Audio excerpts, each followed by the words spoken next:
Shalom. I'm preparing Parashah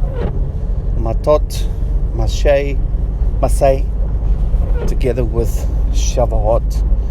Now, some of you might ask, what does Shavuot have to do with these two Torah portions? Just to put things into context, Masay are the last two Torah portions in the book of Numbers.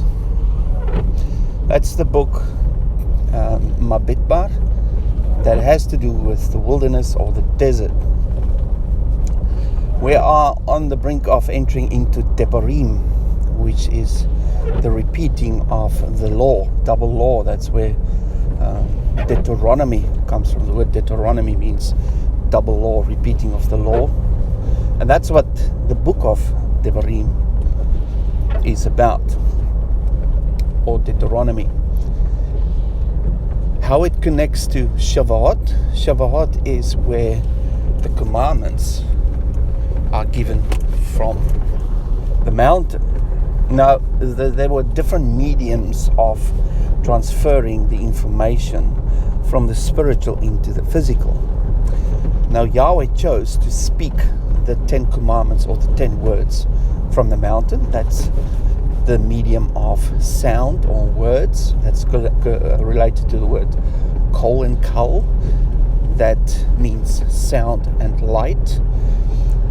The written word relates more to light. The spoken word relates to sound. Now, light reflects on the page where the letters are, and they reflect through light into the eye, so now you can read it. So the medium of sound and light is the medium to translate things from the spiritual realm into the physical. Now, the letters kol, the word kol consists of the letters kuf lamet. Kuf is a letter that's going down. It's got a little tail that goes down into the lowest parts of the physical. And lamet is the tallest letter that reach up to the highest points within the spiritual. And if you combine the two, you have Jacob's ladder that pull down spiritual insights, knowledge. We saw that when I did teaching on the letter Kuf, and I think the letter Lamet in the alphabet, where the Kadosh, holiness, is part of what is coming down from the higher level of Kadosh, highest level of holiness, and it brings down Kadosh or holiness into the physical realm through the means of Kuf Lamet or Jacob's ladder.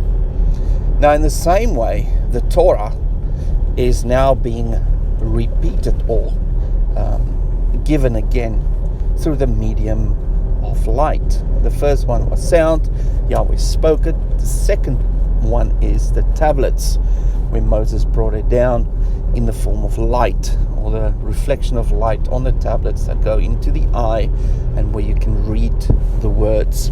That's also the concept of the Torah. The Torah is in the medium of light. That's why the word is the light and the truth. It translates through the eye, through the medium of words. It's written down.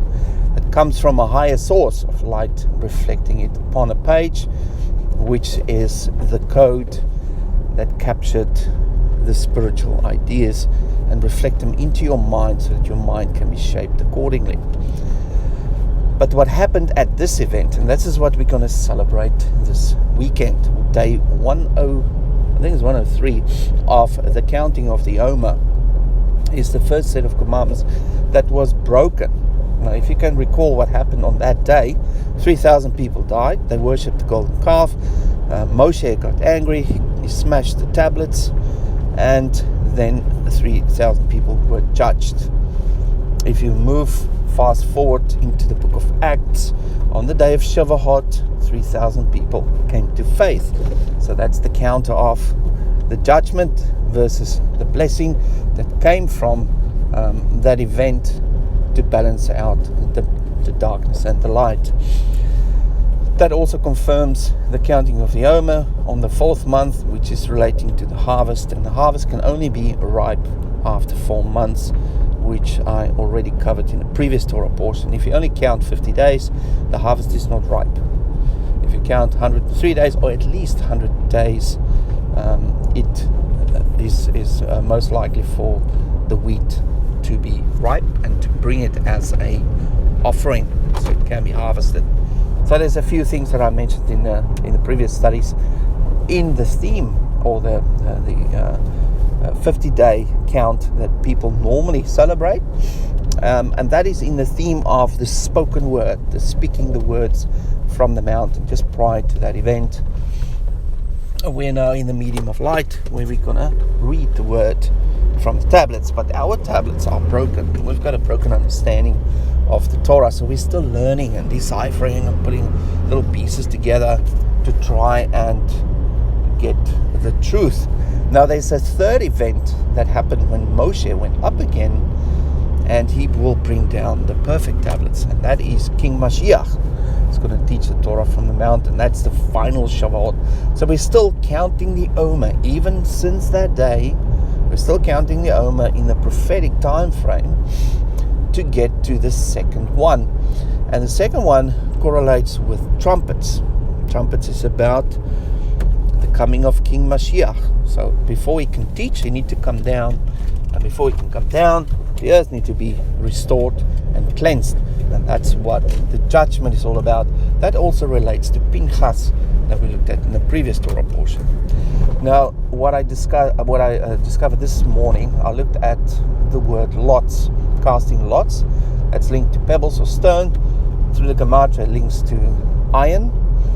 And the iron is found within the book of Revelation, where the nations will be ruled by a rod of iron, breaking the clay pots. The clay pots being broken is contrite and broken spirit, so the light can shine through the cracks.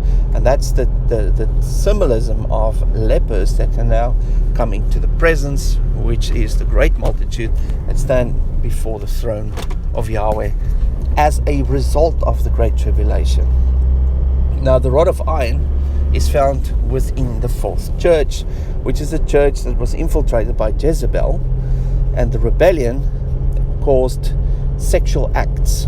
Now, that correlates with our previous Torah portion of this teaching of Balaam, and the previous one prior to that, which is Korach. So Jezebel is a female Korach that taught people the wisdom of Balaam to intermingle with the idols of this world and to defile yourself and basically worship Peor at Baal Peor, the Lord of the Gap, causing this massive gap so the people can't cross over again. So the enemy has infiltrated the church, and specifically the fourth one, which correlates and line up with the fourth month, which is the month of receiving the broken tablets, which is also the time we always said there will be a judgment, and those who overcome, they will rule with a rod of iron. And that rod of iron is jumping forward into Revelation 20, is about ruling the nations during the millennium. So we see the link with the iron, with the lots entering the land, what land in the time frame of the seventh millennium, and the priesthood, the bride, ruling the nations with a rod of iron, so they can be smashed, and their brokenness will make them worthy standing before Yahweh. So that's all I want to share with you. Fascinating things. We're going to share that on Saturday during the theme of Shavuot, and also the theme of these two Torah portions. Looking forward to sharing that, and hope you have a wonderful day. Shalom.